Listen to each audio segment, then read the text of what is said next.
Vai perder, Bruno Henrique. Vai perder, Bruno Henrique. Léo Jardim vai pegar. Vai perder, Bruno Henrique. Autorizado. Correu pra cobrança. Bruno Henrique bateu. Gol deles. Chegou João Vitor. Ficou no meio do caminho. Wesley. Tocou na canhota pro Everton Cebolinha. Bateu de fora da área. Gol deles. Beleza, hein, João Vitor? Que beleza, hein, João Vitor? Que marcação forte, hein, João Vitor? O Flamengo não fez nem força, cara. Vitória no Clássico. Queria que você falasse inicialmente da sua visão do jogo, principalmente conversando com muitos torcedores agora após a partida. Foi uma ótica, pelo que deu para entender da maioria, no primeiro tempo, que o Flamengo poderia ter meio que resolvido a parada.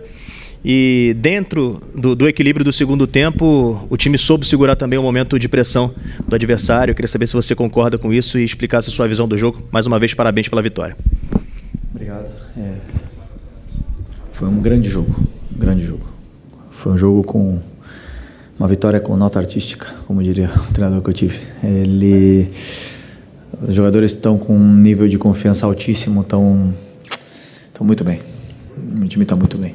E temos que manter nesse nível de humildade e concentração, que a temporada nem começou ainda, né? Então, fiquei feliz porque foi um grande primeiro tempo, o time dominou absolutamente em todas as fases do jogo, em todos os momentos do jogo, com e sem bola, pressão alta, quando teve que baixar o bloco, baixou, todo mundo desceu, e no segundo tempo natural que o treinador adversário fizesse algumas modificações táticas que causou certo incômodo, eu acredito, nos jogadores, e acabaram perdendo algumas bolas que não estavam perdendo no primeiro tempo, e acabamos, digamos, ficando um pouco correndo atrás da bola, e quando a gente recuperava, já verticalizávamos. Isso aí fez com que perdêssemos o controle do jogo no primeiro tempo, mas depois das trocas, principalmente da entrada do Alan e do Léo, o time voltou a ter o controle, o domínio e a calma para construir as jogadas, e a partir daí foi um domínio absoluto até o final. Felipe, boa noite. Parabéns pela vitória aqui em cima.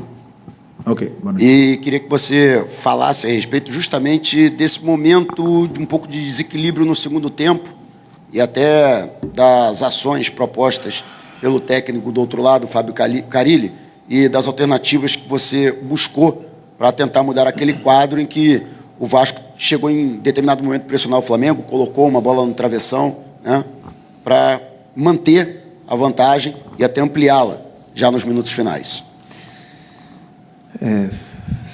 Quando você vai para o intervalo, sendo que quase não tinha nada para falar para os jogadores, não tinha detalhes mínimos para corrigir, detalhes finos mesmo. Então, assim, sabendo que o treinador adversário vai mudar, que vai fazer alguma mudança, que vai, ou até mesmo ou tática ou alguma troca de algum jogador, mas eu não sei o que ele vai fazer. Então eu não consigo avisar para os jogadores o que vai acontecer, eles têm que entrar no segundo tempo e até a gente entender o que está acontecendo, resolver. Mas a bola na trave veio de um erro nosso, de uma perca da bola. Então são algumas coisas que podem acontecer, né? São naturais do jogo, né? Ninguém domina os 90 minutos, é impensável fazer isso. Mas como eu falei, o time em 90 minutos dominou praticamente 70. Então, e natural que nós estamos num clássico e o adversário também joga. E tem grandes jogadores, tem um jogador, Coutinho e Vegete são jogadores de altíssimo nível, e obviamente que o Vasco ia ter o domínio e o controle em algum momento do jogo, e tiveram, mas o time conseguiu superar essas adversidades e outra vez acabar sem tomar gol, que é importante. Felipe, Raíza Simplício da Gol Brasil e da revista Placar. No final do jogo, a gente teve ali um princípio de confusão ali em cima do Wesley, né? Ele estava com a bola, foi dar um passe, virou a cara, e os jogadores do Vasco se sentiram desrespeitados. No final, ele, inclusive, deu uma entrevista e falou que todo mundo sabe dar passe virando a cara. Ele citou o Coutinho. O Coutinho tem vários passes virando a cara e ficou bravo, né? Ele destacou isso.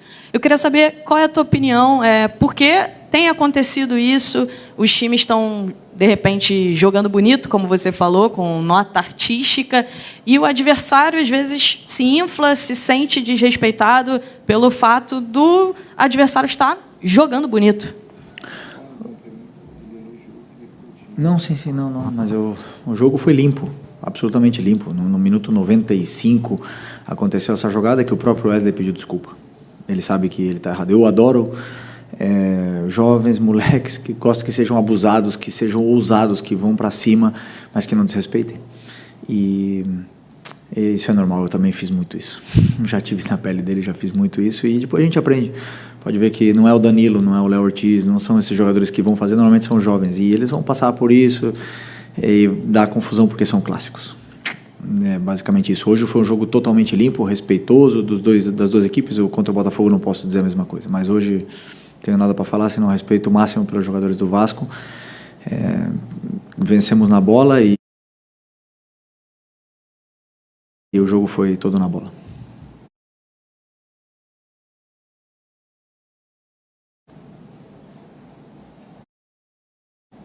Oi, Felipe, aqui Sérgio Lobo, TV Globo Sport TV.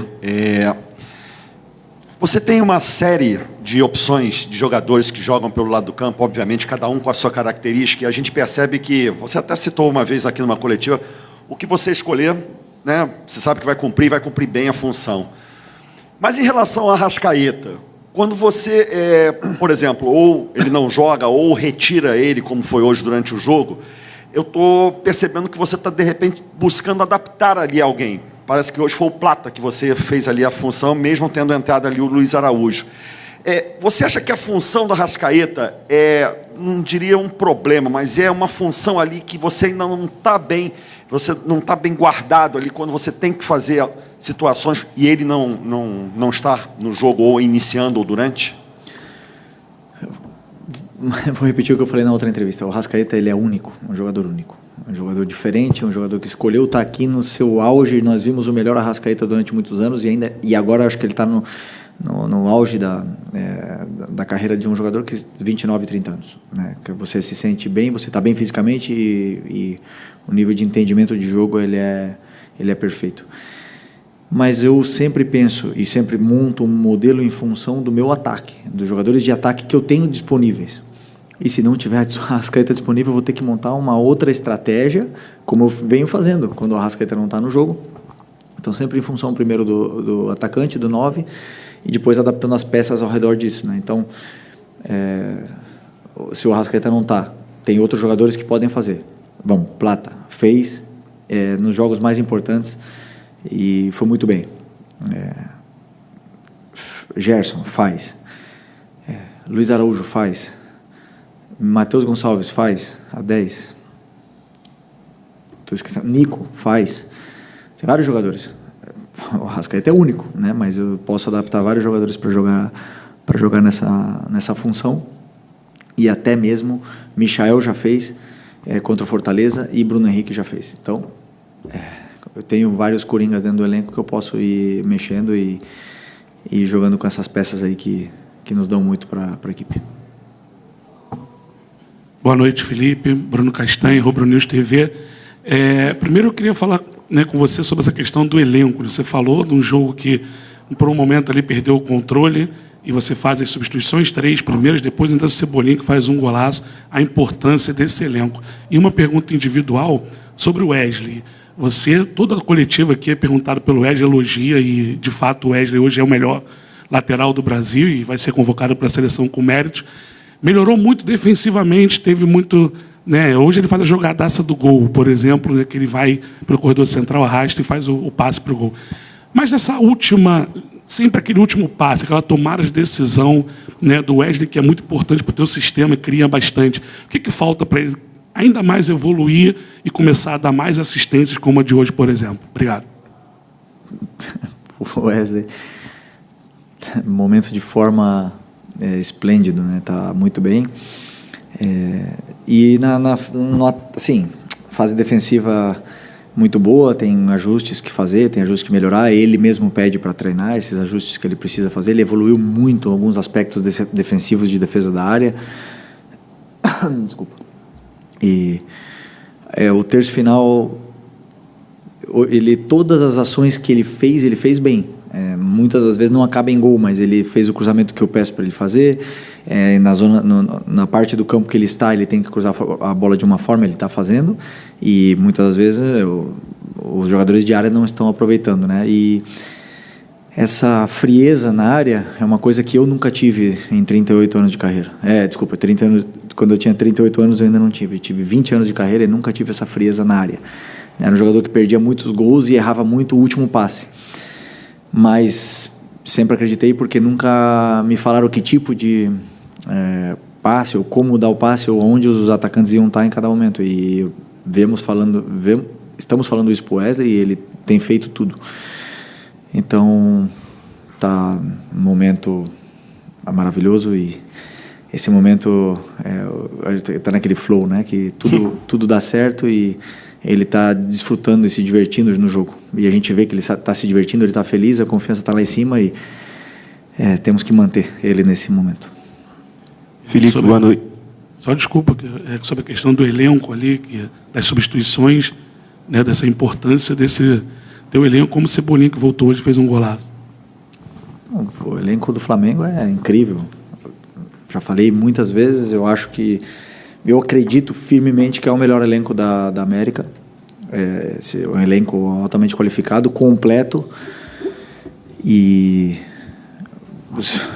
poder colocar o Cebolinha no segundo tempo é uma maravilha. Então eu já falei para vocês, sou extremamente feliz de poder liderar esse elenco aqui e ter essa máquina na mão.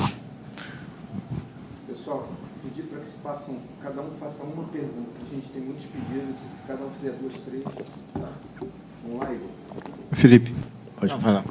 Boa noite, Felipe. Parabéns pela vitória. João Pedro Fragoso, Jornal Globo.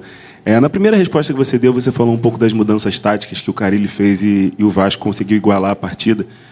E teve uma mudança que o Vasco estava no 4-3-3, depois começou num 4-2-3-1, depois um 3-6-1 ali. Depois você fez um pacotão de substituições, colocou o Léo, colocou o Alan e colocou o... Não lembro quem foi o terceiro jogador. Mas, enfim, acho que foi o Luiz Araújo. Mas, enfim, como você recebeu essas mudanças táticas do Carille e como você pensou em respondê-las para o Flamengo conseguir depois ficar superior de novo na partida e chegar ao segundo gol? Obrigado. Bom, quando começa o segundo tempo, eu vejo como eles estão saindo da pressão e vejo o porquê que eles estão saindo da pressão. E, claro, tem jogadores que... o exemplo do Varela, que já tinha falado para mim que a gente já tinha combinado de não jogar mais de 60 minutos, o Arrascaeta...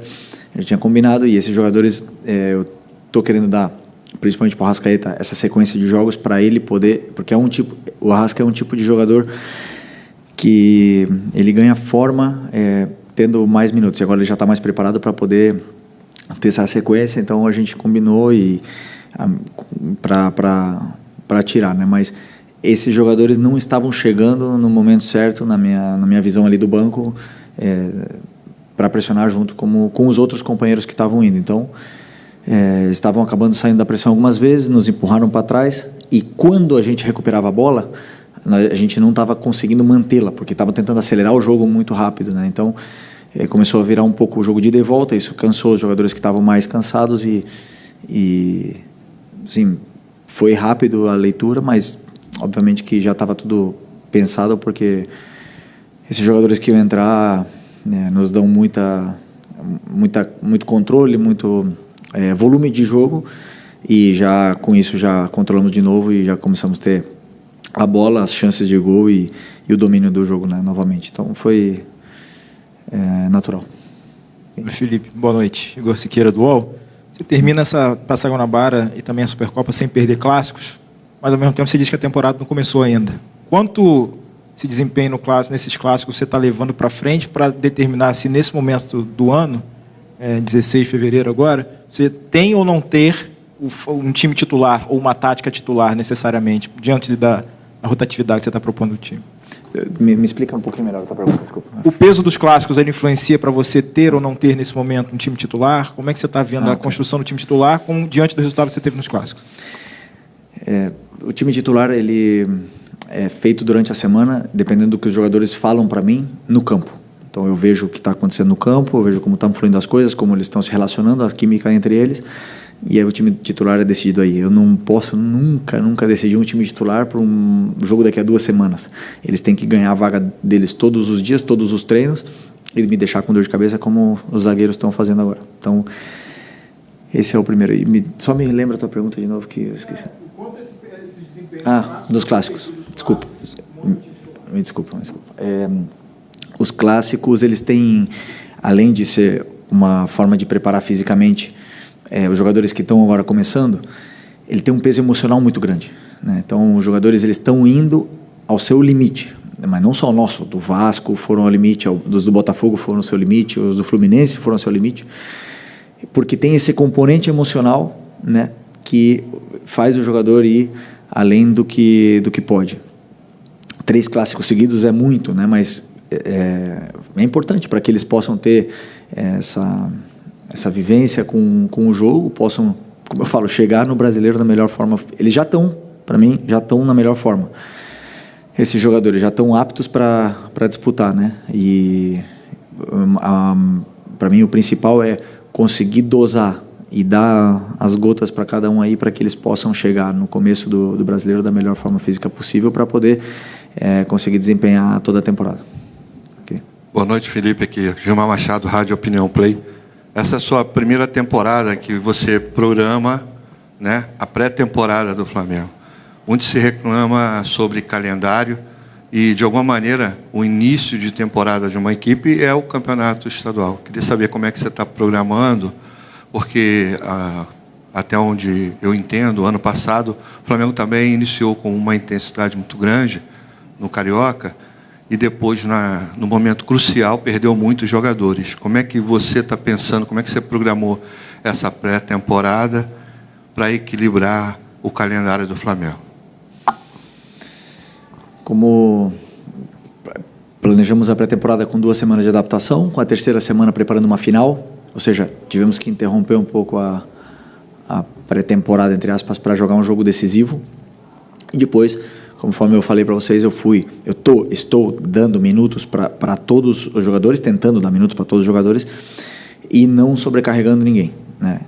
Alguns jogadores repetiram, mas são jogadores que segundo o nosso entendimento, no entendimento do departamento médico e do preparador físico, são jogadores que podem e conseguem e precisam de uma sequência, como é o caso do Arrascaeta, que agora vai começar, é o caso do Gerson, que também condiciona muito jogando, e alguns outros jogadores. Acredito que conseguir, por exemplo, não dar sequência para o Cebolinha, para o Luiz, nesses jogos agora, que são jogadores que vinham de lesões importantes, e estou esquecendo de alguém aqui. Bom, não sei, agora não lembro quem mais, mas como eu falei, para que agora vamos chegar, vai chegar o jogo do Maricá, depois temos a semifinal, né, se não me engano, é isso, semifinal e a final, e continuar usando todos esses jogadores para poder chegar bem no começo do Brasileiro, e sem ter um time titular, como o teu companheiro me perguntou, porque não é que eu tenho um time titular, eu penso sempre em função também do adversário, nas peças que eu vou escolher, e a pré-temporada é isso. Agora, é uma temporada muito longa, com muitos jogos, e obviamente que vão acontecer lesões, como aconteceu o caso do Ayrton Lucas, um trauma, o Juninho um trauma, o Alexandre trauma, a lesão muscular como a do Michael. É natural que aconteça no futebol. O importante é sempre saber respeitar os processos e saber que isso, nós estamos sujeitos a isso, mas com o elenco que eu tenho, estou bem servido para suprir qualquer baixa e poder chegar, manter esse nível na temporada. O que vai dar, por exemplo, para os jogadores ter essa forma, na minha opinião, também depende muito do plano de jogo e do modelo de jogo, porque se os jogadores sofrem e correm errado, claro que eles vão correr mais do que precisam. Okay. Boa noite, Felipe. Fábio Barcelos, Família da Nação. A pergunta é a seguinte: você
tem optado por 2 volantes de contenção, que são mais de contenção nesse início de ano. Né, que às vezes o Pulgar junto com o Alan, às vezes o Pulgar junto com o Everton Araújo. Isso é definitivo ou é algo que você encontrou o time dessa maneira ou é algo que você ainda pretende mexer? Por exemplo, você tem o Gerson, que pode jogar nessa função, você colocando o Luiz Araújo na função do Gerson. E também o Nico, né? O Nico Dela Cruz. Como é que você enxerga o Nico nesse processo todo? Ele hoje é um segundo volante para você ou um meio armador? Começa de novo. Eu tô um pouco. Começa de novo a tua pergunta, por favor. Estou com a cabeça um pouco. Desculpa. O que eu quis dizer é que você, nesse início de temporada, você jogou com 2. Lembrei. Desculpa. Obrigado. Eu acredito que um time, para brigar por títulos, ele tem que saber dominar 2 sistemas. Né? E o meu time jogou com um sistema no passado, o 4-2-3-1, que se converte em 4-4-2, e também jogou no 3-4-3, que também, por momentos, vira 3-5-2. Para jogar com um volante, com 4-3-3, o que eu pensei quando eu cheguei no Flamengo? Vejo o elenco como está montado. Temos 4 volantes, né? E temos o Everton Araújo, temos o Eric Pulgar, temos o Nico, temos o Alan, o Alcaraz, que estava aqui, e o Gerson, que pode jogar de volante, 6 volantes. Né? Então, por uma questão natural das coisas, jogar com 2 volantes pelo elenco que está montado, na minha visão, era fundamental, até mesmo pelo equilíbrio que dá com os jogadores que têm com os laterais que nós temos. Então, essa foi a minha primeira reunião para montar o time, ou a estrutura do time foi essa. Mas posso mudar, claro que sim.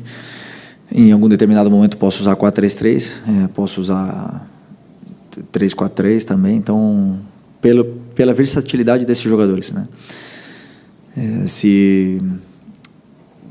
Por exemplo, para jogar 4-3-3, teria que simplesmente tirar um volante e colocar mais um na frente, ou mais um ponta, né, no caso. É uma adaptação, a gente pode fazer perfeitamente, dependendo, como eu te falei, do plano de jogo do adversário. Então, em função do adversário. Então, isso a gente estuda, analisa, mas eu acredito que o time está bem encaixado dessa forma, eles estão se sentindo bem, eles se entendem, eles têm relações. E esses 4 volantes treinam junto todas as semanas, inclusive o Gerson treina também às vezes de volante, para criar essas relações e se complementar dentro do campo da forma que eu quero. Respondi? Ou não? Só o Nico. Como é que você vê o Nico? O Nico, eu vejo ele como volante, do lado tanto do Eric, do Alan ou do Everton, e com características diferentes. Ou seja, o Nico me dá coisas que o Alan e o Everton não dão, né? Mas o Everton e o Alan me dão coisas que o Nico não dão. Por exemplo, contra o Fluminense, eu vi que o Everton foi criticado, mas o Everton fez tudo o que o treinador pediu. Eu não pedi para ele dar passes para gol, eu não pedi para ele dar assistência, não. Ele fez tudo o que eu pedi. Então, se o torcedor não entende, mas eu falei para ele, né? Então ele pode ficar absolutamente tranquilo que a característica do jogo que ele tem me dão coisas que eu acho importantes para algum jogo. Então, a do Nico tem características, ele é super vertical, olha muito para os jogadores determinantes do time, eles se relacionam bem e sabe sair da pressão com condução. Então, ele me dá essas possibilidades para poder adaptar dentro desse modelo. Aqui, Felipe. Aqui. Letícia Marques, do GE. Pegando um gancho também de uma resposta que você falou sobre a zaga já estar te dando dor de cabeça, queria falar um pouquinho do Danilo. Ele jogou já com o Ortiz, jogou com o Léo Pereira. Hoje ele teve uma atuação muito boa. Dentre todos os jogadores, ele foi quem mais teve passes certos, por exemplo, assim, trazendo um número. E eu queria saber como é que tem sido para você ver essa opção na zaga e o que tem sido o diferencial para você definir a zaga titular. A formação do adversário também está relacionada? Porque, assim, pensando no Léo Ortiz, ele te entrega uma saída de bola diferente em relação aos outros. Queria saber como é que você está definindo a zaga titular em meio a essa disputa de dor de cabeça. Bom, ainda não tem nada definido, mas a contratação do Danilo é um acerto muito grande por parte do Boto, porque eu acredito que um jogador desse calibre, que vem no nosso elenco, um jogador que era titular da seleção brasileira, que era titular da Juventus até dezembro, escolhe vir para o Flamengo, e como eu falei na outras vezes, e perdoando muito dinheiro, fazendo um esforço muito grande para poder jogar num clube que ele ama, é muito interessante isso para o Brasil, para o futebol brasileiro primeiro, para o escudo do Flamengo é muito importante que um jogador escolha isso, porque demonstra a grandeza que esse clube está hoje, né, que pode permitir e pode oferecer aos jogadores do nível do Danilo ser campeões. Então isso é muito importante. E a concorrência entre eles é o que vai elevar muito o nível deles, né? Depois eu vou escolher, alguns deles em algum momento vão ficar com certeza brabos comigo, mas eu sempre digo e penso e acredito firmemente que o campo fala. E se eles estão falando no campo, os três estão não insubstituíveis, eu vou ter que fazer alguma coisa para os três jogarem. Então, assim, depende deles. Simplesmente isso. E eu vou escolher sempre os que me falarem mais no campo. Mas, claro, com tantos jogos, todos eles vão jogar. Oi, filho, aqui. Tudo bem? David Sharp, antenados na jogada. Olha, não tem como não te perguntar sobre o Alcaraz, porque hoje ele acabou com o jogo lá na Premier League. Um gol, uma assistência, 3 passes decisivos, uma grande chance criada e foi a maior nota, jogando como meia. E aí muita gente está falando, né, nas redes sociais, como é que pode o Alcaraz jogar na Premier League, você jogou na Premier League, no Chelsea, e servir para a Premier League desse jeito e não servir aqui para o Brasil, sendo que a Premier League é considerado o campeonato mais forte do mundo, do jeito que é. Culpa do treinador? Não. Eu absolutamente, eternamente agradecido ao Alcaraz por tudo que ele fez aqui. Fomos campeões juntos, foi muito importante para a gente ano passado. Entrou em jogos e elevou o nível da equipe. Em alguns momentos não estava tão bem, eu já falei. Em alguns momentos ele mesmo reconhece que não estava tão bem. Mas muitas das vezes os jogadores eles são assim, funcionam melhor em algum lugar, em um clube com algum treinador e com outro menos, ou com algum modelo melhor e com outros menos. Isso acontece no futebol constantemente, né? Constantemente. Então, como eu falei, eternamente, extremamente agradecido por tudo que ele fez, pelo garoto que ele é, maravilhoso. E só posso desejar que ele faça mais gols e mais assistências e que ele vá para a seleção argentina e que seja feliz e que triunfe porque ele merece, porque ele trabalha muito para isso. Então, um cara com ambição e que bom que ele está bem e está feliz. Felipe, tudo bem? Boa noite. Rafael do BarbaCast. A gente está tendo um campeonato carioca, tudo bem que você está, né, respeitando, mas também usando como pré-temporada, mas existe a possibilidade de não ter nenhum dos 3 grandes nas próximas fases e disputando o campeonato. Você acha que isso de alguma forma desvaloriza o campeonato carioca? Enfim, você já parou para pensar sobre isso? Não parei para pensar, mas o campeonato estadual ele tem um charme, né? Ele é charmoso, ele tem coisas que acontecem nos estaduais que não acontecem em nenhuma outra competição do mundo. E é um campeonato charmoso, sim. E como eu falei outras vezes para vocês, o campeonato estadual nos times grandes ele serve para derrubar o treinador. Se o treinador não ganha, se ganha, não acontece absolutamente nada. Por sorte ou por a diretoria entende que o Campeonato Carioca também serve como uma preparação. Queremos ganhar, mas como a gente falou, vamos tentar não hipotecar a temporada toda em função do Campeonato Carioca, né? Porque ele tem como eu falei, a torcida gosta de ganhar o Campeonato Carioca, ele gosta de disputar. Mas vamos tentar ganhar sem fazer nenhuma loucura, sabendo que o principal objetivo é o Campeonato Brasileiro, a Libertadores, né? Depois a Copa do Brasil, então, e o Mundial que está no meio do ano. Então, assim, que não estejam os times grandes dá mais mérito ainda pro Flamengo, que está jogando com times alternativos, que está revezando todo mundo e estamos classificados ou não? Praticamente, né? Estamos classificados. Isso isso dá muito mérito pro Flamengo. Não é fácil ganhar. Não é fácil que todos os jogadores joguem com times novos, diferentes e todos jogam da mesma forma, entendam o que tem que fazer. Não é fácil. E eles têm uma ambição, a gente vê que estão correndo, estão lutando, estão dando tudo o que tem. E no Campeonato Carioca. Então, assim, a gente não é que não leva a sério, nós levamos a sério, temos muito mérito, e os outros times que não estão nessa fase de classificação não é que não levaram a sério, simplesmente não fizeram a mesma campanha que nós, por isso jogo o mérito aí pro Flamengo. Ok? Obrigado. Boa noite.